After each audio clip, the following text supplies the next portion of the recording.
아멘. 아멘. 이전에 우리 주신 하나님 말씀은 구약 시편 제 4편입니다. 시편 4편 1절에서 제 8절까지 구약 805페이지입니다. 우리 한 절씩 나누어 같이 읽겠습니다. 그냥 같이 읽겠습니다. 내 의의 하나님이여, 내가 부를 때에 응답하소서. 곤란 중에 나를 너그럽게 하셨사오니 내게 은혜를 베푸사 나의 기도를 들으소서. 인생 들어 어느 때까지 나의 영광을 바꾸어 욕되게 하며 헛된 일을 좋아하고 거짓을 구하려는가. 셀라. 여호와께서 자기를 위하여 경건한 자를 택하신 줄 너희가 알지어다. 내가 그를 부를 때에 여호와께서 들으시리로다. 너희는 떨며 범죄하지 말지어다. 자리에 누워 심중에 말하고 잠잠할지어다. 셀라. 의의 제사를 드리고 여호와를 의지할지어다. 여러 사람의 말이 우리에게 선을 보일 자 누구냐 하오니 여호와여, 주의 얼굴을 들어 우리에게 비추소서. 주께서 내 마음에 두신 기쁨은 그들의 곡식과 새 포도주가 풍성할 때보다 더하니이다. 내가 평안히 눕고 자기도 하리니 나를 안전히 살게 하시는 이는 오직 여호와이시니라. 아멘.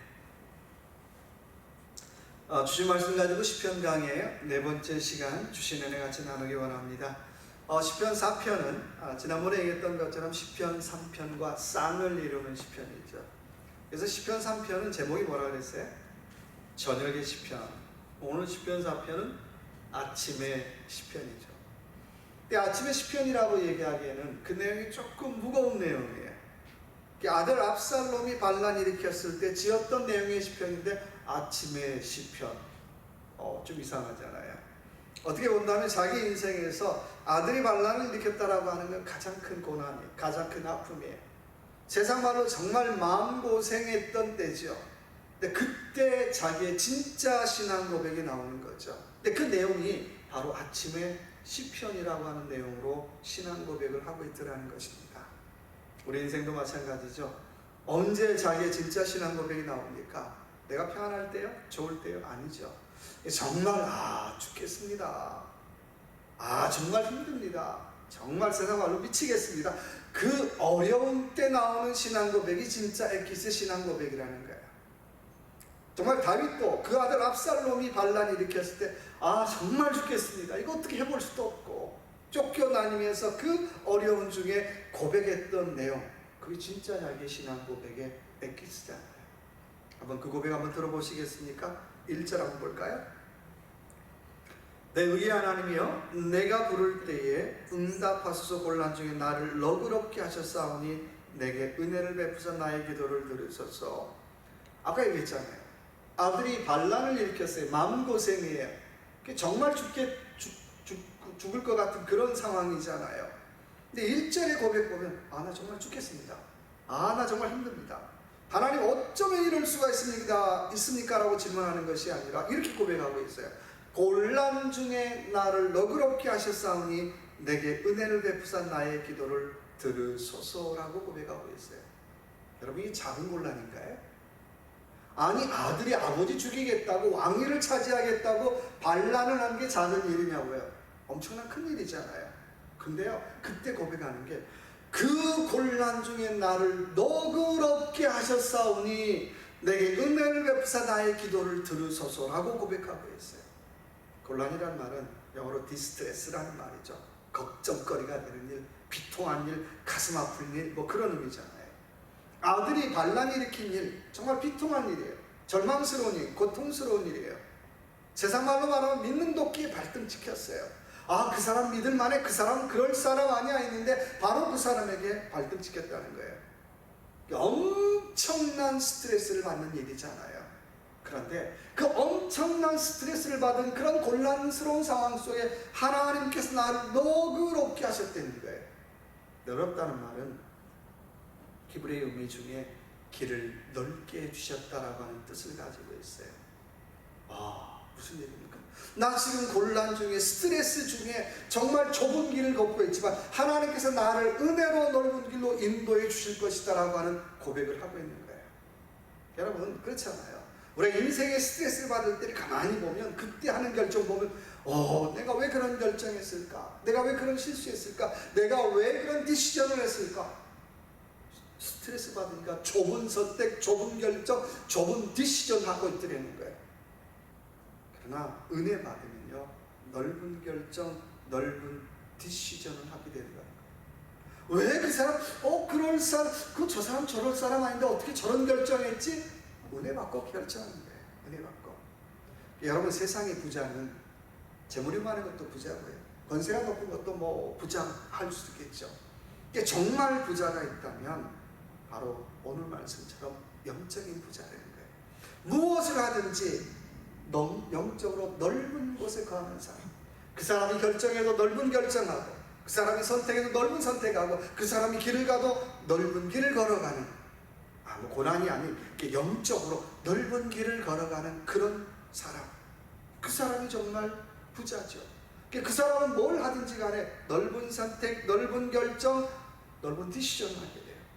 근데 거꾸로 영적으로 가난하다는 건 어떻게 해요? 스트레스 받는 중에, 정말 힘든 중에 뭘 하든지 어떻게 해요? 좁은 선택, 좁은 결정, 뭐 나쁜 의미에, 좋은 의미가 좁은 길을 걸어가더라는 거예요. 왜 그럴까요?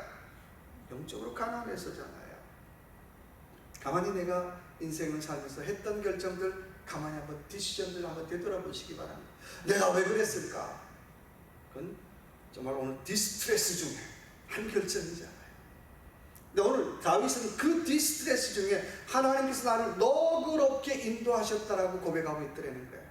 시편 23편의 고백이죠. 내가 사망의 골짜기를 다닐지라도 해를 두려워하지 않을 것은 주의 지팡이와 막대기가 되어 나를 안위하십니다. 나를 편안하게 하시고 나를 위하신다는 거예요. 내가 디스트레스 중에 나에게 어떻게 넓은 결정을 할 수 있도록, 디스트레스 중에 내가 넓은 디시전 할 수 있도록, 디스트레스 중에 나를 넓은 길로 갈 수 있도록 하나님께서 나를 인도해 주시더라고 하는 것입니다. 지난 성경 공부 때 이학년 집사님이 그런 얘기를 했어요. 목사님 9월 초에 괌으로 이삿짐을 다 보내는데 지금 캘리포니아 간 지도 얼마 안 됐잖아요. 이삿짐 싸려고 하니까 정말 스트레스입니다. 또 이삿짐이야. 또 가서 잘 살아보겠다고 집도 샀어요.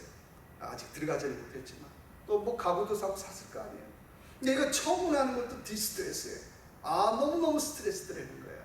그렇다고 괌으로는 다 가져갈 수 없고, 뭐 컨테이너 박스에 뭐 3분의 1인가, 근데 그것도 너무너무 비싼 거예요.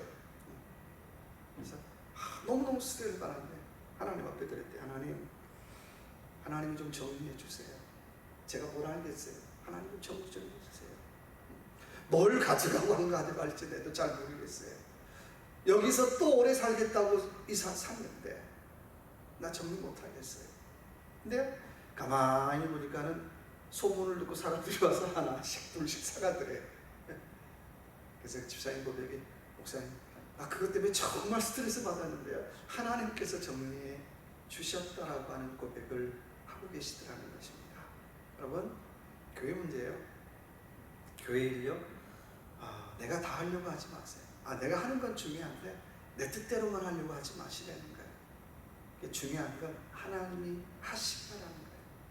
내가 하려고 하면 디스트레스잖아요. 곤란해. 또 스트레스예요. 내가 하려고 하면 스트레스밖에 안 되는 거예요. 그런 스트레스를 중에 결정하게 되면 나는 좁은 선택을 할 수밖에 없어요. 그러나 내가 은혜 가운데 선택하면요, 내가 보지 못했던 것 보고요, 내가 알지 못했던 것 알고요, 내가 나중에 내가 어떻게 그런 선택했지라고 하는 선택을 할 수 있게 되더라고 하는 것입니다. 지난번 얘기했던 것처럼 김종우 장로님이 아마 저를 보고 저를 좋은 면만 보셨던 것 같아요. 목사님 보면 다른 목사님들은 걱정이 굉장히 많은 것 같은데 목사님 보면 걱정이 별로 없는 사람 같아요. 이게 잘 들어야지, 걱정이 없다면 속이 없는 사람인가? 아무튼 스트레스도 별로 안 받는 사람 같아요. 무척 스트레스 받는데 다른 목사님들은 뭐 요구하는 것도 많은데 목사님 별로 요구하는 것도 없는 거야. 장로님 저하고 안 친하게 지내보셔서 그러죠. 저 친하면요 요구하는 거 굉장히 많아요. 근데 장로님, 제가 그런 건 있습니다. 다 부족한데 장로님 보시기에 내가 스트레스를 좀 덜 받게 보이는 것은 제 마음 한켠에는 내가 일하려고 하는 것보다는 하나님께서 일하려고 하도록 자꾸 내드리려고 하는 마음이 저한테는 있습니다. 내가 해야지, 내가 다 해야지, 내 뜻대로 해야지가 아니라 정말 하나님께서 하셨으면 좋겠다는 거예요. 내가 뭐 놀겠다는 게 아니라 하나님이 정말 이것을 하나님이 인도하시면 좋겠다는 거예요. 내가 다 하려고 하면 다 스트레스잖아요. 내가 디시전 하려면 다 스트레스예요. 좁은 선택, 좁은 결정할 수밖에 없는데 하나님께서 하시게 하면 넓은 선택, 넓은 결정 할 수 있다라고 하는 것입니다. 그래서 장로님 보시기에 좀 내가 걱정이 덜한 것처럼 보이는데요. 저도 걱정 많고요. 저도 스트레스 많아요. 라는 얘기를 한 적이 있습니다. 여러분, 내가 스트레스 중에 한 결정 좁잖아요. 그래서 다시 한번 오늘 다윗의 고백처럼 고난 중에 나를 너그럽게 하셨사오니 주님, 내가 은혜 가운데 좀 넓은 디시전 하기를 원합니다. 은혜 가운데 내가 넓은 것 보게 하시고 은혜 가운데 내가 넓은 길 걸어가길 원합니다라고 하는 그런 믿음의 고백이 있기를 주님의 이름으로 축원합니다. 두 번째는요, 2절의 말씀 볼까요? 인생들아 어느 때까지 나의 영광을 받고 욕되게 하며 헛된 일을 좋아하고 거짓을 구하려는가 셀라. 두 번째, 인생의 정체가 있다면 바꾸어 먹는 일의 전문가예요. 여러분, 엿장수가 뭐 하는 사람인가요? 엿장수는 그 폐물 가지고 오면 엿 바꿔 먹죠. 엿으로 바꿔주잖아요. 근데 많은 우리의 인생도 마찬가지예요. 바꿔 먹는 일에 굉장히 전문가라는 거예요. 어떻게 전문가입니까? 자, 누구 영광을요? 하나님의 영광을 욕되게 바꾼다는 거예요. 그러니까 하나님의 영광을 욕되게 바꾼다는 얘기예요. 다른 말로 말하면 하나님의 영광을 어떻게 싹 가로채는, 하나님의 영광을 싹 자기 영광으로 포장시키더라는 거예요. 또 하나님의 영광을 어떻게 자기 욕심으로 싹 포장시키더라는 거예요. 엿장수만 바꿔먹는 게 전문가가 아니라 저를 포함한 많은 크리스찬들이 바꿔먹는 일의 전문가예요. 이거 하나님 앞에 영광 돌리면 참 좋을 것 같은데 어떻게? 그래요, 제가 저부터도 제가 하잖아요. 그 순간 어떻게 해요? 와장창 하나님의 영광은 와장창 없는 거예요. 바꾸어 먹는 일에 참 전문가예요. 여러분, 신앙생활 잘한다는 건 그런 거예요. 하나님의 영광을 어떻게 해요? 영광으로 돌리는 거예요. 또 내가 한 일도 어떻게 해요? 할 수만 있다면 자꾸 어떻게 해요? 하나님께서 하셨습니다라고 돌려야 되죠. 그게 잘하는 거예요. 근데 우리는 하나님이 한 것도 내가 한 거고, 내가 한 것도 내가 한 거고, 전부 다 어떻게 해요? 내 영광만 자꾸 쌓고 있더라는 거예요. 근데 그렇게 바꿔먹는 일 자체가 어떤 일이라는 거예요? 오늘 말씀 보니까 어떻게 헛된 일이라고 얘기하고 있어요. 내가 보기에 굉장히 그럴듯해요. 하나님의 영광을 싹 포장해서 내가 싹 가로채면 좋을 것 같은데 오늘 말씀 보니까 그거 헛된 일이야, 부질없는 일이야, 부질없는 일이야 라고 얘기하고 있어요. 신앙생활을 하는 동안 계속해서 하나님의 영광을 저축하는 것이 아니라 계속해서 하나님의 영광을 자기 영광으로 어떻게 바꿔먹으니까 자꾸 뭐 하는 거예요? 신앙생활 하는 만큼 헛된 일만 계속 쌓고 있더래요. 그렇다면 신앙은 농사잖아요. 내가 헛된 일만 계속 심으면 나중에 뭐 거두겠어요? 헛된 일밖에 거둘 게 없잖아요. 그렇잖아요. 하나님의 영광을 자꾸 심을 때 어떻게? 그것이 하나님의 영광의 열매를 걷게 되고 내 삶의 풍성함의 열매로 돌아오잖아요. 내가 자꾸 헛된 일을 거둔다는 건 내가 뭘 심었는가라고 하는 질문을 우리는 해봐야 되겠죠. 그래서 신앙은 바꿔먹지 말자는 거예요. 바꿔먹고 싶은 유혹이 있을 때마다 나는 엿장수가 아니야. 난 엿장수가 아니야. 나는 그래도 어떻게 해요? 신앙이 바꿔먹지 말자는 거예요. 또 하나는, 자, 우리 3절 볼까요? 여호와께서 자기를 위하여 경건한 자를 택하신 줄 너희가 알지어다. 내가 그를 부를 때에 여호와께서 들으시리로다. 자, 중요한 것은 세 번째는 하나님 어떤 사람 선택했다고요? 겉으로 멋있는 사람이 아니라 뭐한 사람? 경건이 뭐죠? 경건한 게 경건이 아니죠. 경건이 뭐예요? 구별되어 살아가는 사람. 남들하고 똑같이 사는 것 같은데 그래도 어떻게 하루를 살면서 예수 그러면 아차! 정신 차리고 어떻게 아차, 나 예수 믿는 사람이지. 다시 한번 자세 바르게 하고 어떻게 그래도 나는 좀 어떻게 해요? 다르게 살려고 애쓰는 사람. 경건이잖아요. 신앙은 외적인 모양이 아니라 내적인 경건이 중요하더라는 거예요. 오늘 3절의 말씀 보니까 여호와께서 자기를 위하여 어떤 사람을 어떻게 해요? 경건한 자를 택하신 줄 너희가 알지어다. 내가 그를 부를 때 여호와께서 어떻게 해요? 들으시리로다. 너희는 떨며 범죄하지 말지어다. 자리에 누워 심중에 말하고 잠잠할지어다. 자, 그 경건의 내용이죠. 그 경건의 내용이 어떤 내용입니까? 저기 달나라 가서 경건하게 살자는 거예요? 아니죠. 일상에서 범죄하지 말고 잠잘 때까지 어떻게 해요? 심중에 말하고 잠잘 때도 잠잠하고. 그게 생활 속의 경건을 얘기하는 거예요. 여러분, 신앙인은 생활 속의 경건을 속에서 유지하는 사람, 추구하는 사람. 제가 여러분하고 다른 게 뭐가 있겠어요? 더 마음속이 더 나쁘지 않아요. 나쁠 수 있어요. 근데 최소한 우리가 이제 노력해야 될 건 뭐예요? 아차, 나 신앙인이지. 아차, 나 목사지. 늘 생활 속에 어떻게 경건을 위해서 누가 보든 안 보든 어떻게 그 애쓰는 사람이에요. 누가 보고 있구나가 아니라 예배를 생활하고 기도를 생활하고 또 섬김을 생활하고. 내가 뭘 믿는다는 것이 머리로만 믿어버리면 그건 뭐 신앙이 아니라 뭐가 됩니까? 바리새인밖에 안 되는 거예요. 세상에 제일 무서운 사람이 그런 사람이에요. 머리로 다 하는 사람. 머리로만 이거 이렇게 하면 됩니다. 믿는 것도 이거 이렇게 하면 됩니다. 거기다가 조금 주워두는 것도 있어서 이렇게 하면 됩니다. 제일 무서운 사람은 그건 영적으로 실력이 아니래요. 영적으로 실력은 내가 믿는 것이 어떻게 해요? 아는 것이 되고 아는 것이 행하는 것이 돼본 사람. 내가 열을 아는 게 중요한 게 아니라 열을 아는데 내가 두 개를 깨닫고 두 개를 살아보면 두 개까지가 어떻게 해요? 자기 영적인 실력이에요. 근데 이 사람은 10개를 머리로 하는 것보다는 어떻게 훨씬 더 어떻게 해요? 괜찮은 사람이죠.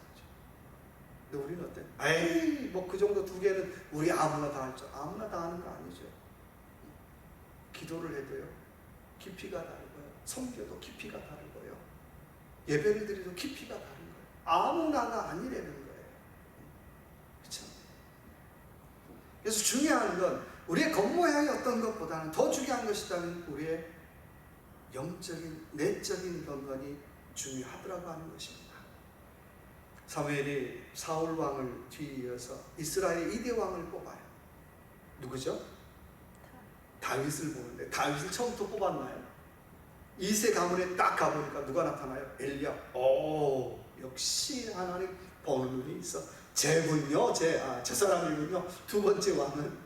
그리고 어떻게 기름 싹 불려고 하니까 하나님 뭐라고 말씀해요? 야야야야, 아니야. 나는 외모를 보지 않고 어떻게 뭘 보신다고요? 중심 보신다. 중심.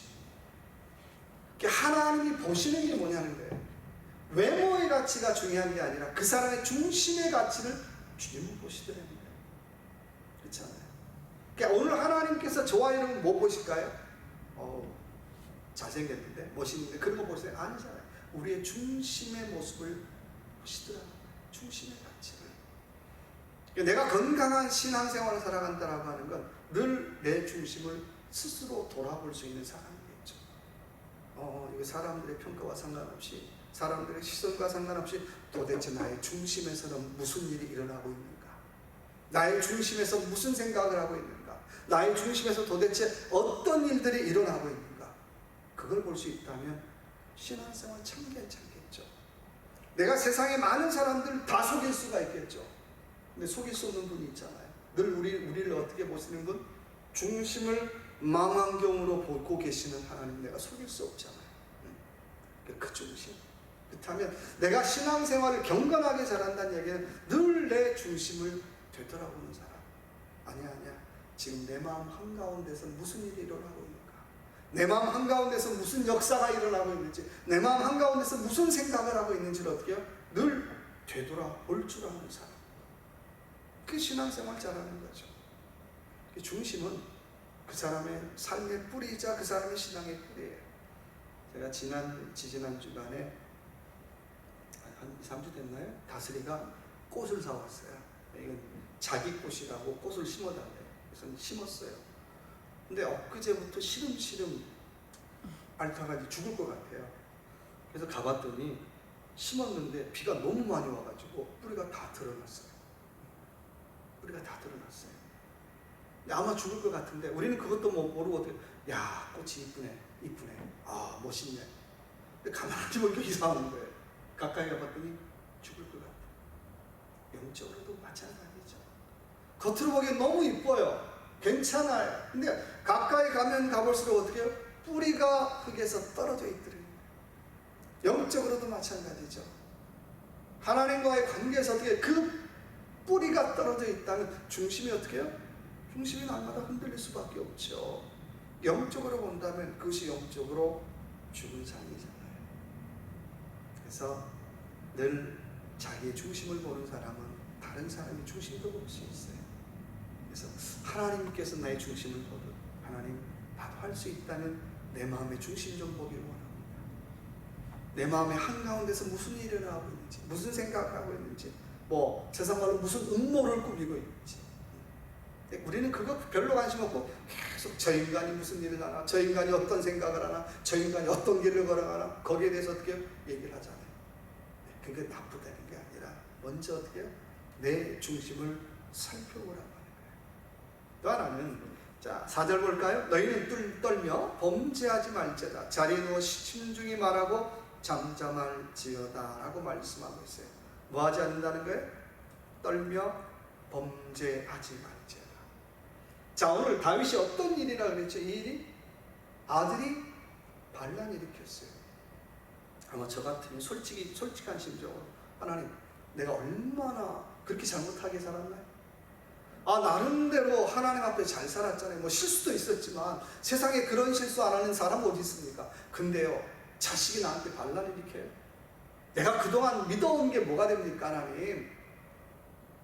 그렇게 따져물었을 것 같아요. 어떻게 본다면 다윗은 자기 인생의 영적 슬럼프를 지금 겪고 있는 거예요. 하나님 반대하고 싶고 하나님 앞에 얘기할 것도 너무 많고 하나님 앞에 따져묻고 싶은 게 너무나 많은 거예요. 영적인 슬럼프잖아요.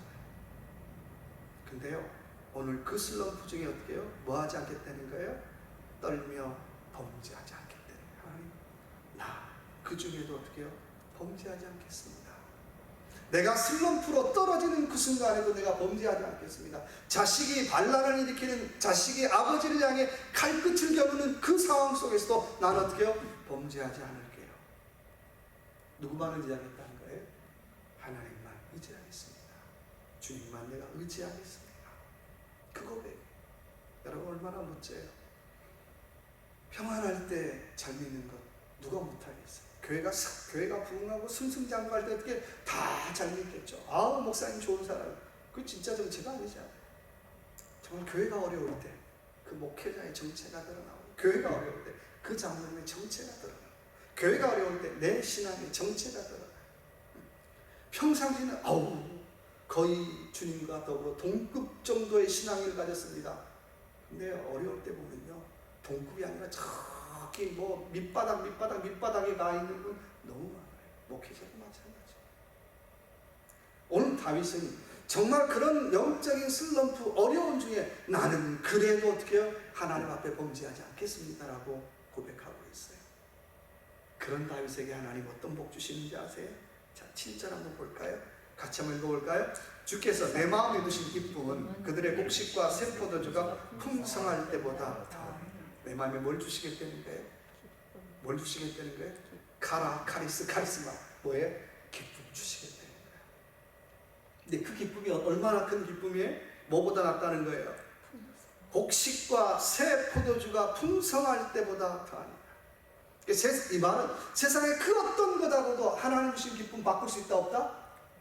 없다는 거예요. 지금 어떤데요? 자식이 반란을 일으키고 자기가 정말 죽을 똥 살 똥하는 그 위기 속에 고백하는 얘기예요. 내가 그 어려움 중에도 하나님 앞에 범죄하지 않겠나이다. 그런 고백했더니 하나님께서 어떻게 해요? 내 마음에 기쁨을 주시겠다는 거예요. 근데 그 기쁨은 세상에 그 어떤 것하고도 바꿀 수 없는, 그 어떤 풍성함과도 바꿀 수 없는 그런 기쁨이라는 거예요. 여러분, 이런 기쁨 맛보셨습니까? 원하기는 저와 여러분의 삶 속에 이런 기쁨 맛보길 주님의 이름으로 축원합니다. 하나님, 재물보다 하나님 주신 기쁨이 좋습니다. 하나님, 건강보다 하나님 주신 기쁨이 좋습니다. 하나님, 그 어떤 것보다 하나님 주신 기쁨이 좋습니다. 말로 표현할 수 없는데, 뭐라고 말할 수 없는데, 사람들이 왜 저래? 상관없이 내 안에 하나님 주신 기쁨이 있습니다. 그 어떤 것하고 바꿀 수 없습니다. 그러면 인생 살만하잖아요. 근데요, 거기다가 한술 더 떠서요. 이건 나하고 좀 잘 맞는 말이에요. 8절 볼까요? 자, 내가 평안히 눕고 자기도 아리니 나를 안전히 살게 하시는 이는 오직 어떻게 해요?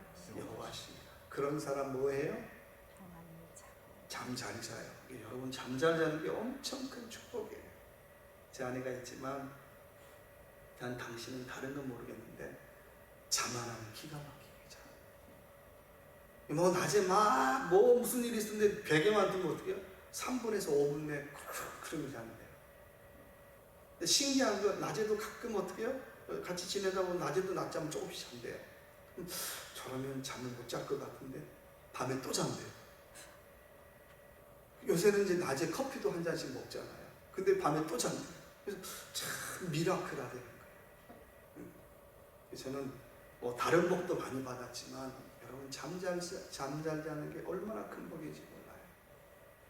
오늘 말씀 보니까 내가 평안히 눕고 자기도 하리니 나를 안전하게 살게 하시는 이는 어떻게 해요? 여호와. 하나님을 자기 인생의 커튼으로 삼는 사람은 세상이 시끄러워도 어떻게 해요? I don't care. 잠 잘 자요. 근데 하나님이 자기 인생의 커튼이 안 되면, 조금만 물질에 바람이 불면, 조금만 건강에 어려움이 있으면, 조금만 관계에 어려움이 있으면 어떻게 해요? 잠 못 자요. 잠 못 자. 꼭 잠 못 자는 게 뭐 나쁘다 그런 것보다는 한번 생각해 보는 거예요. 여러분, 오늘 저와 여러분의 인생의 커튼의 이름이 뭡니까? 하나님이신가요? 주님이신가요? 하나님께서 저와 여러분의 인생의 커튼이 되어주실 때 나는 어떻게 해요? 잠잔다는 거, 꼭 잠만 자는 건 아니고요. 영적으로 평안함을 누릴 수 있다는 거예요. 물질의 커튼은 바람 불면 싹 날아가요. 관계 커튼도 마찬가지예요. 아무리 좋아한 홈디포 할아버지에서 산 커튼은 다 날아가는 거예요. 조금만 어려우면. 그러면 하나님께서 우리 인생의 커튼이 되어주실 때 내가 어떤 환경에서도, 어떤 역경 속에서도 평안함을 누릴 수 있는 줄로 믿습니다. 오늘 아들이, 자식이 아버지를 죽이겠다고 칼을 드는데 그 와중에 다윗이 고백하는 말은, 그래도 하나님은 내 인생의 커튼이십니다. 내가 평안합니다. 그런 고백하고 있습니다. 원하기는 이런 고백 오늘 저와 여러분의 고백 되시길 주님의 이름으로 축원합니다. 같이 한번 기도합시다. 하나님,